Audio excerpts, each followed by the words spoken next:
अभी तक तो अमेरिका अपनी नेवल फोर्स के कारण दुनिया में नंबर 1 है। चाइना का शिकंजा धीरे धीरे कसता चला जा रहा है, लेकिन अभी वो अमेरिका से थोड़ा दूर है।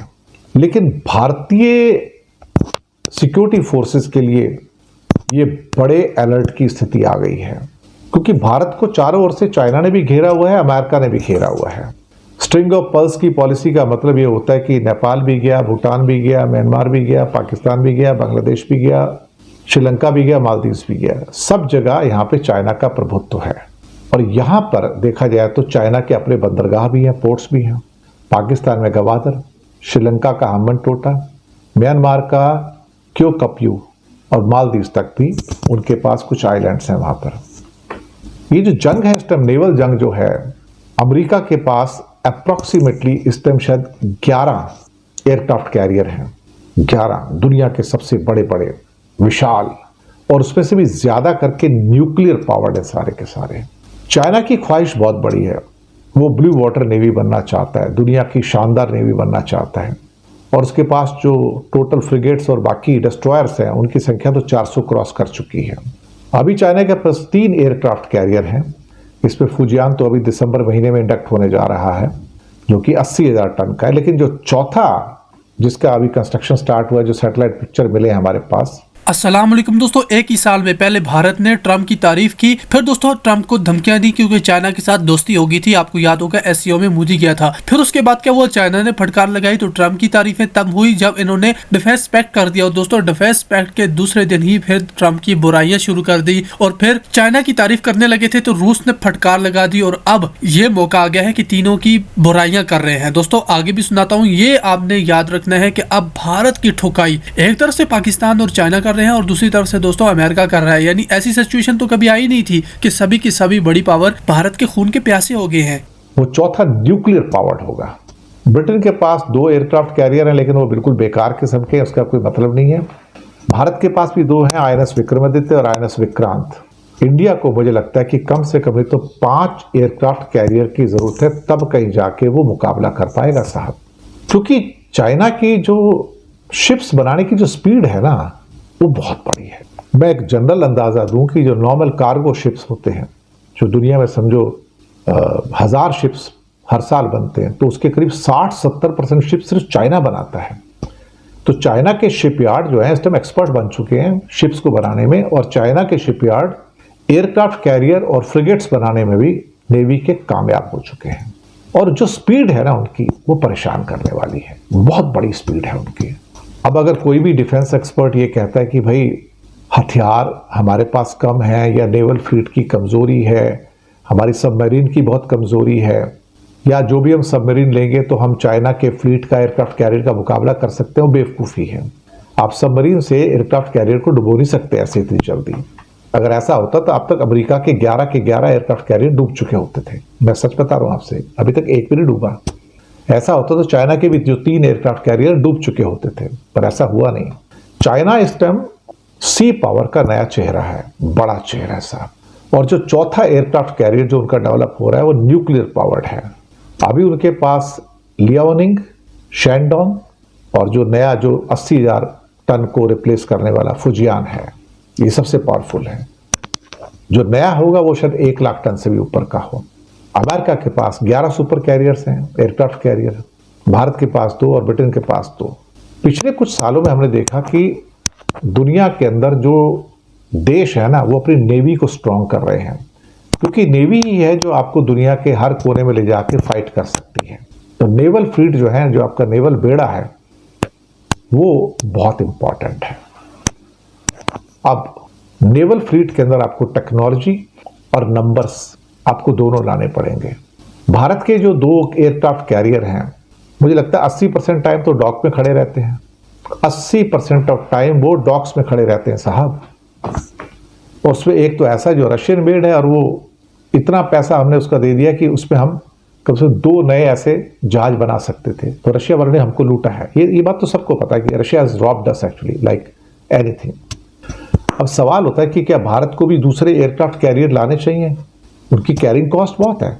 लेकिन कई एक्सपर्ट्स हैं, वो कहते हैं कि अब ये 2 से काम चलने वाला नहीं है सब। आपके पास कम से 5-6 एयरक्राफ्ट कैरियर होने चाहिए, आप भले अमेरिका ना हो, लेकिन चाइना का प्लान जो है अभी 8, 10, 12 एयरक्राफ्ट कैरियर बनाने का है।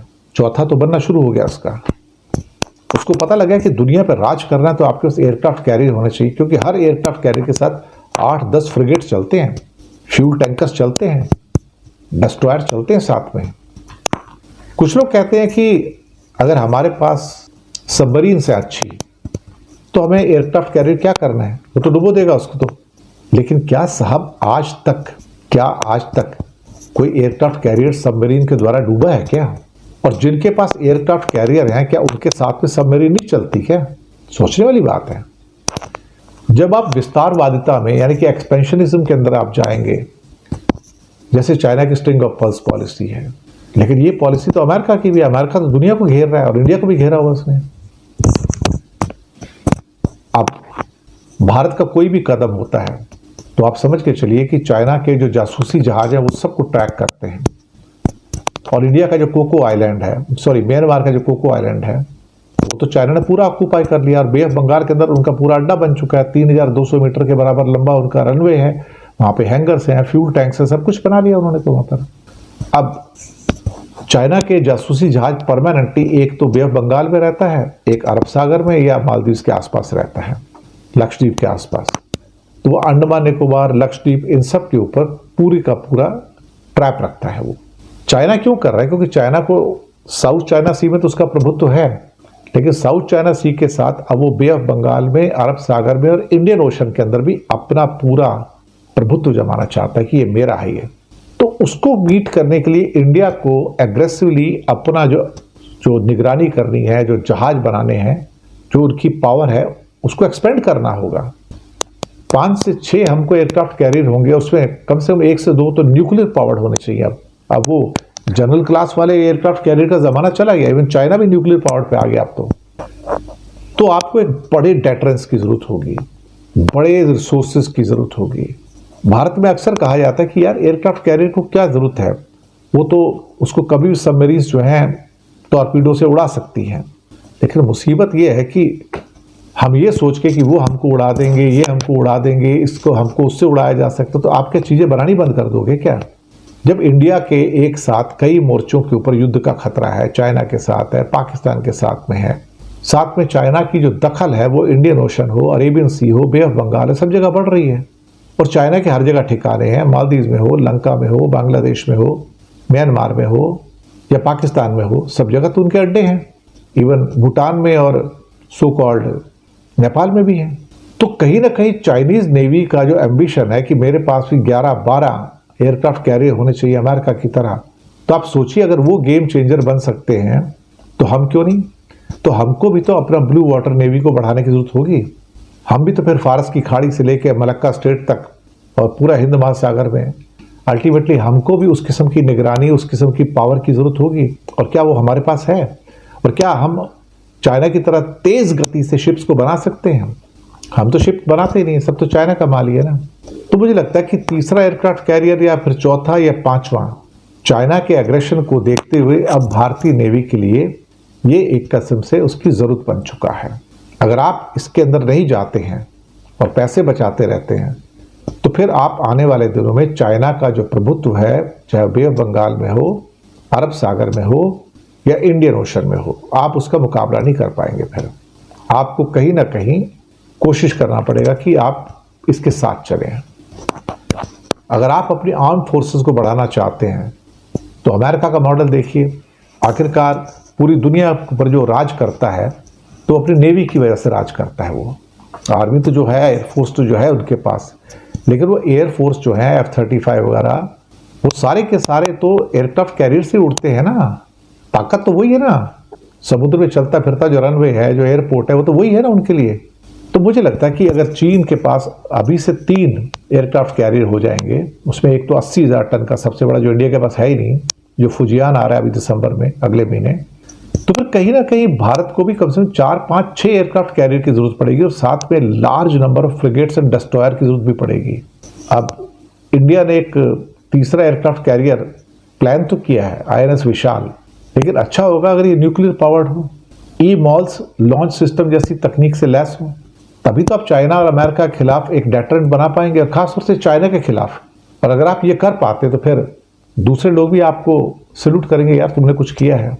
मुझे लगता है कि जिस हिसाब से चाइना ने अपने नंबर ऑफ फ्रिगेट्स को बढ़ाया है, नेवल स्ट्रेंथ को बढ़ाया है, जबकि उनके अभी टोटल क्राफ्ट के नंबर देखे जाए तो अमेरिका को क्रॉस कर गए हैं, लेकिन अभी भी उनके पास वो क्वालिटी नहीं है जो अमेरिका के पास है, क्योंकि उनके अमेरिका के पास 11 सुपर कैरियर्स हैं, न्यूक्लियर पावर्ड शिप्स हैं अमेरिका के पास 11, और वो उनके चलते फिरते एक क्या कहते हैं कि दुनिया है, उनकी पूरी सेना चलती फिरती है, जहाँ पे हजारों सोल्जर्स काम करते हैं एक टाइम में।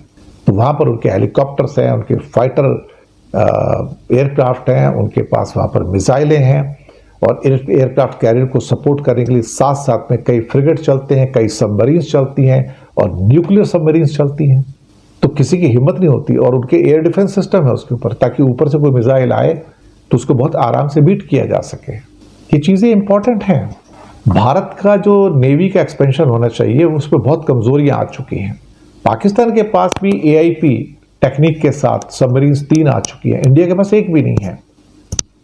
और जो भी हमारे पास सबमरीन्स है सब पुरानी वाली हैं, नई टेक्निक की AIP वाली एक भी नहीं है। कब बनेंगी, कब आएंगी? कहा जा रहा है कि अभी समझौता हुआ है तो 2035 तक आनी शुरू होंगी, 2032-33 के बाद पहली दूसरी की डिलीवरी होगी। अगर इतना लंबा समय लेके चलेंगे हम भाई, फिर तो बहुत मुश्किल है कि आप चाइना से compete कर पाएंगे। और जब आपको पता है कि चाइना आपके सर के ऊपर आके बैठा है साहब, सर के ऊपर हिंद महासागर में वो बैठा हुआ है जासूसी जहाज भेज, अरब सागर लक्षद्वीप में वो बैठा है, बे ऑफ बंगाल के अंदर वो बैठा है, कोको आइलैंड के अंदर पूरा डेवलपमेंट कर लिया है। भारत की नेवी ने म्यांमार से कहा था कि हमें परमिशन दीजिए, हम इंस्पेक्ट करेंगे, हम देखेंगे वहाँ चाइनीज लोग हैं कि नहीं हैं। उन्होंने मना कर दिया, आप नहीं जा सकते वहाँ पे, यू आर नॉट अलाउड। लेकिन सैटेलाइट पिक्चर तो शो करती है ना कि चाइना वहाँ पे क्या कर रहे हैं। तो मुझे लगता है कि भारत को जल्दी सोचना पड़ेगा, क्योंकि चाइनीज ड्रैगन जो है ना इतनी तेज गति से नेवी को एक्सपेंड कर रहा है कि जिसकी मिसाल आपको कहीं और मिलनी बहुत मुश्किल है। एक्चुअली ये सच है।